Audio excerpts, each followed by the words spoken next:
What up? Marsh Pod. I'm excited for this. I'm excited for today's episode. We're talking SWBA draft. We're talking realistically who's going to go in the draft lottery. But real quick, I just want to say we will be back with the Marsh mailbag on Friday. Next Friday, this Friday, by the time we're listening. Didn't have the time this week. A lot going on, but that'll be back on Friday. So if you got questions, drop them in. Be happy to answer them next Friday again. So apologies we missed it, but we will be back on that normal cadence. But we're talking draft, and we're talking draft because it's about that time. Okay, we got 1 month left in the regular season. We got about 2 to 3 months left in the season as a whole once we get to Hoopsteria. And now is the time where we're going to see and hear a lot of who's going to be taken at what spot, right? And if you look at, I know there's been a couple of mock drafts. I know ESPN's is going to drop soon. If you look at the latest mock draft that was pretty third version, which dropped on March 1st, top three: Cooper King across Lamarian Sherwood, Jamison Johnson, Trey Turner, Jalen Snow rounded out the top five. Here's what I'm going to say. Okay, if you look at it historically, if Lamarian Sherwood does in fact go in the top five, and I know there were some reports over the weekend that there's some SWB executives that are not so high on that proposition. From everybody that I've spoken to, that sentiment remains the same. It would be a historical moment if Lamarian Sherwood was taken in the top five, and here's why. Going back for the last 5 SWBA drafts, and we're just looking at the lottery, these are the number of players by class that have been taken. 70 picks total, and we're 5 years, 14 lottery selections in each one of them. 50 of those selections have been freshmen. Okay? 50 selections in the last 5 years, 70 picks have been freshmen. Beyond that, 14 have been sophomores, 3 of them have been juniors, 3 of them have been seniors. Now, these numbers are obviously going to change with the new approach from the SWBA and SimWorld U about players having to remain in school for 2 years. But the general census here that we need to understand is that freshmen are taken early in the draft. Go back for the last 5. The first 6 picks in the 2024 draft were freshmen. The first 13 picks in the 2023 draft were freshmen. The first 3 picks in 2022, the first 7 picks in both 2021 and 2020 were freshmen.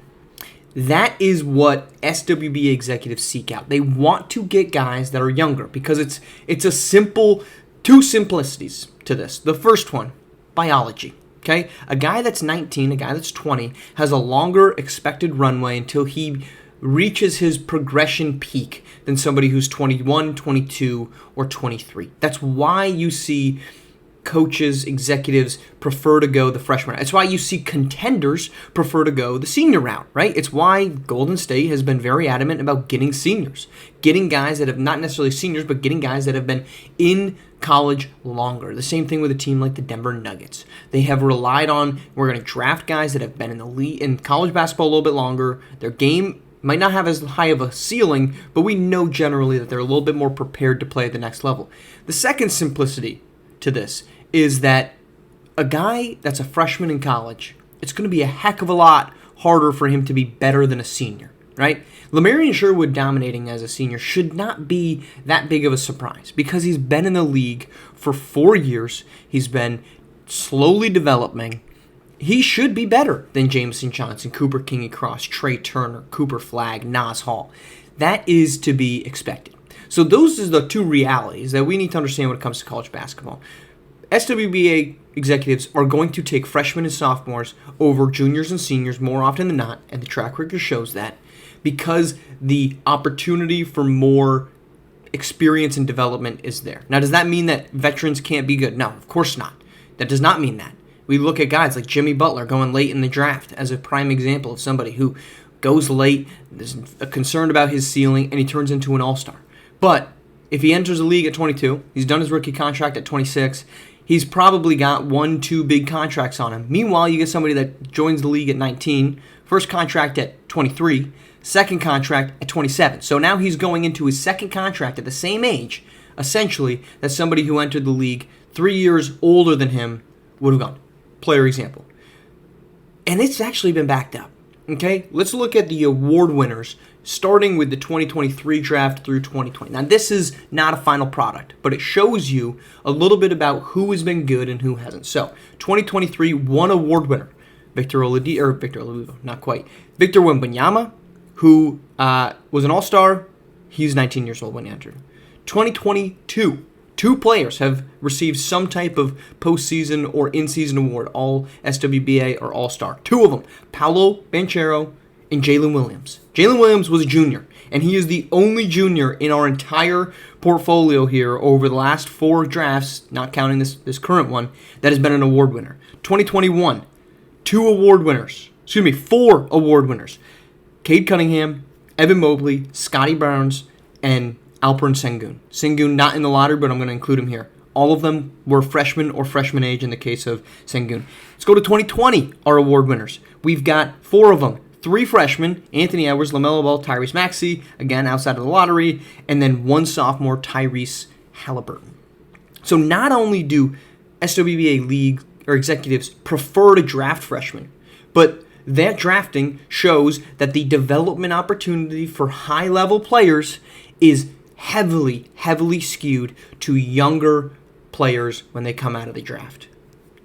Victor Wembanyama in his 2nd year, Paolo Banchero in his 3rd.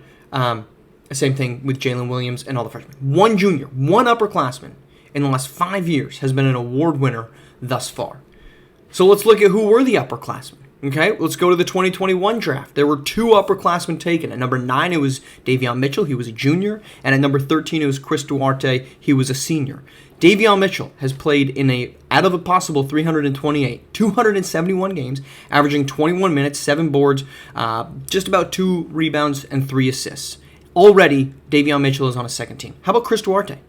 Senior was the 13th overall pick. He has appeared in 177 of a possible 328 games, averaging 18 minutes per game, 7 points, 2.5 boards, 1.3 assists. He is already on his 3rd team, just 4 years removed from being drafted. Let's go to 2022. 246 possible games. Jalen Williams, already an award winner, 211 games, 18 points, 4 boards, 4 assists, 31 minutes. He's an all-star. That's, again, our outlier.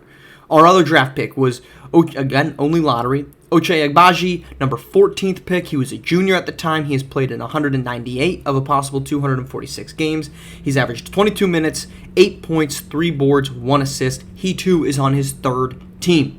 Now let's go to 2024. Okay, possible 82 games. So we're looking at the rookie class right now because that's how little we had no upperclassmen taken in 2023. So we're jumping ahead to 2024.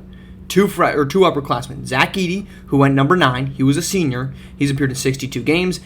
He's averaging 20 points per game, or 20 minutes per game, 9 points, 8 boards, 1 assist. He's actually been pretty good. 51 starts for the Memphis Grizzlies. Meanwhile, Devin Carter, 13th overall pick. He was a junior when he came out. He has appeared in 30 games, 3.8 points, 2 boards, 1 assist in 9 minutes per game. So, not only do league executives prefer to get younger players, but the younger players are the ones that end up being the award winners, and the older players end up being pretty much across the board, except for one guy, misses. So take that context and let's look at this year's class. This was the lottery picks for the most recent mock draft in order, okay? Cooper King across Lamarian Sherwood, Jamison Johnson, Trey Turner, Jalen Snow, Donta Walker, Mackenzie Mbako, DJ Wagner, Johnny Baldwin, Bam Wallace, Glory Tate, Lacedarius Outlaw, Nat Hawkins, and Kaishan Ship. Why do I read those names? Because I will be stunned. Or I shouldn't say that. It would be an historical anomaly if we get that many seniors taken in the lottery. It would be an historical anomaly if we saw Lamarian Sherwood, a senior, taken in the top 3, because over the past 5 years, no senior has gone, and no upperclassman, junior or senior, has gone higher than number 9 overall. Davion Mitchell as a junior, Zach Edey as a senior, and this was in a Zach Edey's class case, a very weak draft class. So it will be, if we see that type of thing, an historical anomaly. And maybe that's a trend towards the future, because with the new rules, literally, freshmen cannot go into the SWBA draft, which means Just take the freshman number, shift it to the sophomores. I would expect a large majority of the picks to be in the top 15, the top 10 to be sophomores. Because, again, you have a track record, you have a history when you're looking forward. You say, this guy we believe is going to develop more than somebody else. Is today Lamarian Sherwood a better basketball player than Jamison Johnson? I would say that's up for debate, but if you want to say it's definite he is, fine. But he's 22 years old. And that ceiling is going to be very concerning for SWBA teams as they're looking at, if we're going to take a guy in the top 5 and he's going to be the face of our future, do we really think he has enough upside to be able to carry this team for the next decade plus? For somebody that's 22, that's a big question mark.